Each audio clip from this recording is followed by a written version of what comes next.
السلام عليكم ورحمة الله وبركاته. ازيكم يا حبايبي؟ النهارده زي ما قلت لكم هنعمل القرنبيط في الكبة بطريقة جديدة وحلوة لأولادي اللي ما بيحبوش ياكلوا قرنبيط. احنا هنعمله في الصينية زي العجة بالظبط، مش هيفرقوه وهيطلبوه منك كل يوم. احنا جبنا الكبة بتاعتنا اهيت وجبنا القرنبيط غسلناه، معاه بطاطسية هنبشرها وقرن فلفل حلو وقرن فلفل سبايسي لو حابة. معانا التوم بتاعنا اهو، وادي الفلفل المهروس، كربوناتو، البيض، التوابل بتاعتنا ملح وفلفل وكمون، معلقتين دقيق ومعلقه نشا. هنسمي الله كده ونقول بسم الله الرحمن الرحيم ونجيب الكبه بتاعتنا اهي يا حبايبي. هنبدا بقى نحط فيها القرنبيط، بس الصوت بقى هيعمل دوشه، خليكم كده اهو يا حبايبي. جبنا القرنبيط هنفرم فرمه خفيفه خالص اهو، شايفين؟ ادي النتيجه. هفرم بقى دوت، خليكم معايا كده يا حبايبي. خلاص اهو عملنا القرنبيط في الكبه اهو زي ما انتم شايفين كده. كده معانا البطاطسيه بقى هنبشرها ونحطها عليها. بس بعد احنا عملنا ايه، جبنا حله فيها ميه سخنه، يا دوبك هننزل المكون دوت فيه يا دوبك بس ونشيله. خليكم معايا. بصوا يا حبايبي كده الميه بتغلي، احنا هنطفي عليها مش هنسيبها شغاله. بنزلنا عليها بالقرنبيط بتاعنا اللي احنا عملناه في الكبه اهو، يا دوبك تقليبه ونشيله كده يا حبايبي. صفيناه اهو زي ما انتم شايفين اهو. هنبدا بقى نسيبه لما يصفي الميه كلها نكون احنا عملنا الخلطه بتاعته. هنا يا حبايبي بشرنا البطاطسايه اهي زي ما انتم شايفين. هننزل عليها بقى بمعلقه توم كده اهي، ومعلقه فلفل مهروس، معلقه فلفل اهيت. وهنحط بقى ايه البيض هنكسره عليها. هنجيب زي ما انت عايزه بقى البيض، عايزه 4 عايزه 5 دي براحتك كده يا حبايبي. خلاص حطينا البيض اهوت على البطاطس، ونسيبه بمعلقه ملح فلفل اسود، وهنحط معلقه كمون، حبه كزبره كده صغيره. طبعا كل التوابل دي بتدي طعم حلو للحاجه. وهنحط معلقه بابريكا اهي، وهنحط بقى ايه معلقه بيكربونات عشان خاطر ايه يخلي القرنبيطه كده حلوه معانا. هنقلب الخليط ده كله. بسم الله الرحمن الرحيم. اللهم صل على سيدنا محمد وعلى ال سيدنا محمد. طول ما انتوا قاعدين كده اذكروا الله، ذكر الله بيفتح كل الابواب المقفوله وبيفرجها عليك وبيسر لك حالك ويبارك في ولادك. شايفين كده يا حبايبي ما شاء الله الخليط جميل وريحته جميله. طبعا خرطنا قرن فلفل رومي والقرن اللي هو السبايسي. انت مش حابه تبقى حراقه ما تعملهاش حراقه كده. هنركن الخلطه دي كده دلوقتي، وهنجيب بوله فيها شويه ميه عشان نعمل ايه معلقتين دقيق مع معلقه نشا. هنجيب كده اهوت يا حبايبي اهي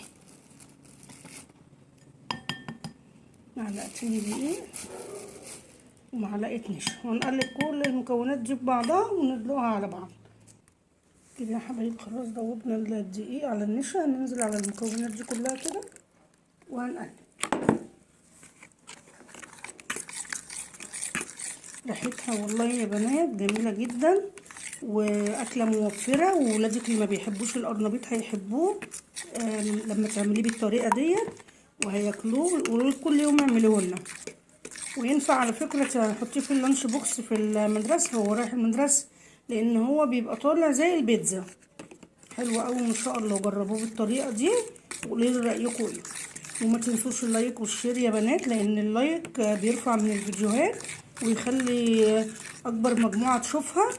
واللي ما اشتركش في قناتي يشترك، ابقى سعيده جدا من الاشتراك بتاعكم كده يا حبايبي. هننزل في البوله هنا بالقرنبيط بتاعنا اهو. بعد ما عملناه احنا قلنا هننزله في الميه ونطلعه على طول. نسمي الله كده بسم الله الرحمن الرحيم. اللهم صل على سيدنا محمد وعلى ال سيدنا محمد اهو. شايفين الجمال؟ شايفين اهو القرنبيط ولادنا هتاكله.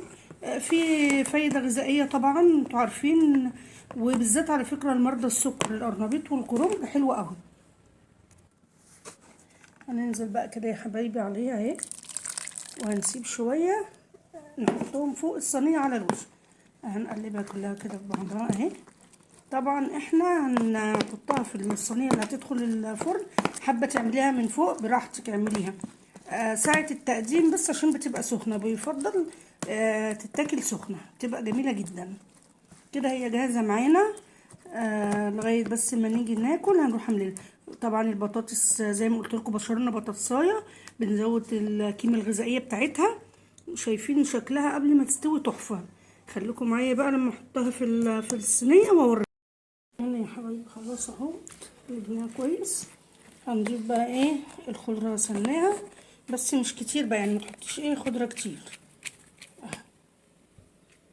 وزي ما اتفقنا هنسيب الخليط دوت نحطه فوق الصينيه. هنقلب بقى كده ونكون مولعين الفرن عشان يبقى سخن.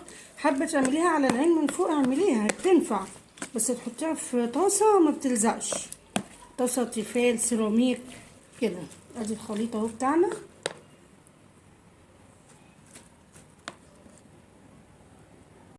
طيب خلاص اهوت هندخلها الفرن. حطينا في الطاسه كده اللي هندخلها او الصينيه، الحاجه اللي انت هتدخليها الفرن، وننزل بالخليط كله كده اهو وهنسويه. شكلها جميل ما شاء الله عليه. طبعا انت عايزه تعمليها سخنه زي ما قلت لكم، اعملي ايه على قد ما هتاكلوا. خليكم معايا كده كده يا حبايبي. شكلها خلاص هندخلها بقى الفرن.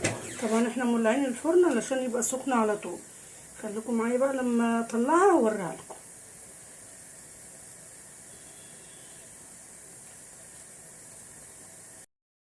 في الفرن جميله. طلعناها طبعا على الرف اللي فوق تاخد وش. هي كده استوت من تحت، هنديها وش بس عشان خاطر هي تتحمر. خليكم معايا يا حبايبي. دلوقتي هي خلصت. شايفين جميله ازاي؟ ابو محمد اللي بيطلعها. وابو محمد اهو قاعد مستني عشان جعان عايز يطلعها ويشوف بقى النتيجه الجميله دي. طبعا زي ما قلنا اولادنا اللي ما بيحبوش القرنبيط زي ما بنقليه عادي ومتعودين عليه، اعمليه بالطريقه دي هيحبوه قوي.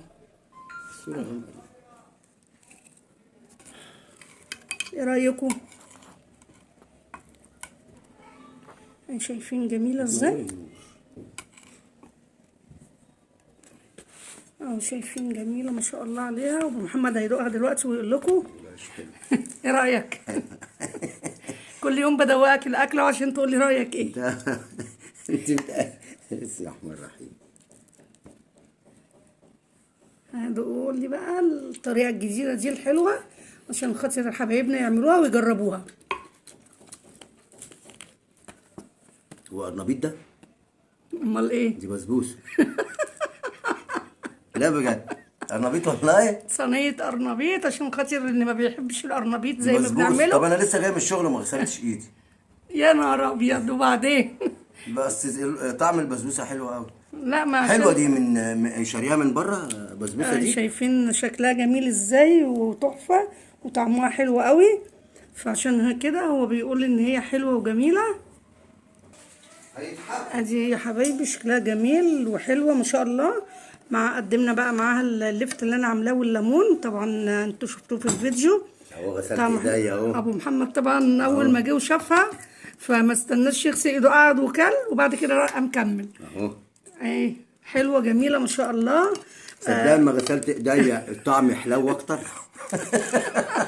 طعم حلو والله. لا انا والشيف يا ابو محمد.